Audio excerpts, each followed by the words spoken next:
So কতটা কি গরম পড়েছে, কোথায় কোথায় থেকে তোমরা ভিডিও দেখছো অবশ্যই তোমরা জানিও। প্রচণ্ড গরম পড়েছে। আর হ্যাঁ, তোমরা নিশ্চয়ই এটা শর্টসটা দেখে বুঝতে পেরেছো যে আজকে আমার ফার্স্ট ভাত বানানোর এক্সপিরিয়েন্স আমি তোমাদের সাথে শেয়ার করছি। কতটা কি পেরেছি কি পারিনি সেটা তোমরা নিজেরাই দেখতে পারবে।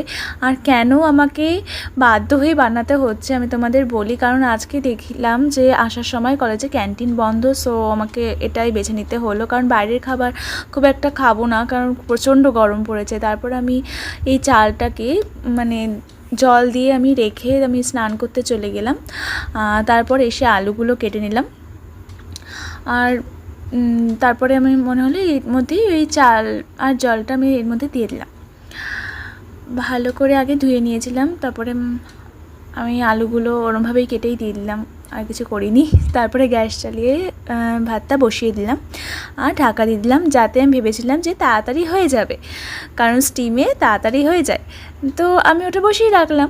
দেন আমি আমার এত গরম পড়েছিল, তো সেজন্য রাস্তায় অনেক ডাস্ট ছিল, সেজন্য আমি একটা ফেস প্যাক বানিয়ে নিয়েছিলাম। তো প্রথমে নিয়েছিলাম মুলতানি মিট্টি, তারপরে নিলাম অ্যালোভেরা জেল।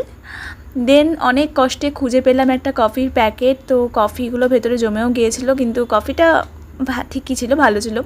তো ওই কফিটাই নিয়ে নিলাম। তারপরে তার মধ্যে অ্যাড করলাম আমি ডাবর গুলাবরি যে রোজ ওয়াটারটা, সেটা অ্যাড করলাম।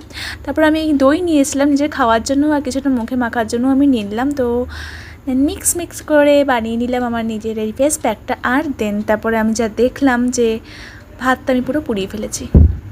তারপরে আবার জল দিয়ে সেটাকে বসিয়ে দিলাম। কোনো রকমে জানতাম না যে, আমি বুঝতে পারিনি যে উপরে ভাতটাকে তুলে রাখলে সেটা কিছুটা হলেও ঠিক থাকতো। আমি একেবারে ভেতর থেকে নাড়িয়েছি বলে পুরো নিচের ভাতটা পুরোটাতে মিক্সড হয়ে গেছে। তো সেজন্য একটু বিরিয়ানি ফর্ম দেখতে লাগছিলো, বাট নট বিরিয়ানি।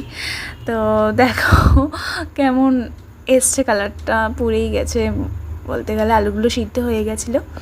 তো আমি তারপরে গ্যাসটা নিভিয়ে দিলাম, নিভিয়ে ওটাকে ঢেকে আমি রেখে দেবো। ফোনে ক্যামেরায় ধোয়া হয়ে যাচ্ছিলো, কী অবস্থা। তো আমি কোনো রকমে খেতে হবে, কিছু করার নেই, কারণ বাইরের খাবার আমি খাবো না ঠিক করেছিলাম। খুব প্রচণ্ড গরম, নয়তো ভেবেছিলাম বিরিয়ানি নিয়ে আসবো। দেন এই করতে করতে আমার মুখটা ড্রাই হয়ে গেল, আর আমি ধুয়ে ফেললাম আমার ফেস। দেন আমি অ্যাপ্লাই করলাম অ্যালোভেরা জেলটা। এই গরমে আমার এই অ্যালোভেরা জেলই আমার যেন ভরসা হয়ে দাঁড়ায়, কারণ কোনো রকম ময়েশ্চারাইজার মুখে দিলে সেটা ঘাম হয়ে ঝরে পড়বে। তারপর চলো বসে গেলাম খেতে। কেমন কি হলো জানি না। ভাতটাও আমি অনেক বেশি নিয়েছিলাম, মা বলেছিল যে 3 মুঠো নিতে, তো আমি নিয়েছিলাম। তো ঠিক আছে, অনেকটাই বেশি হয়ে গেছিলো। তো এই তুললাম, তুলে এবার আমি কোনো রকমে এটাকে খাওয়ার জন্য উপযোগী করে তুলছি। তার মধ্যে আমি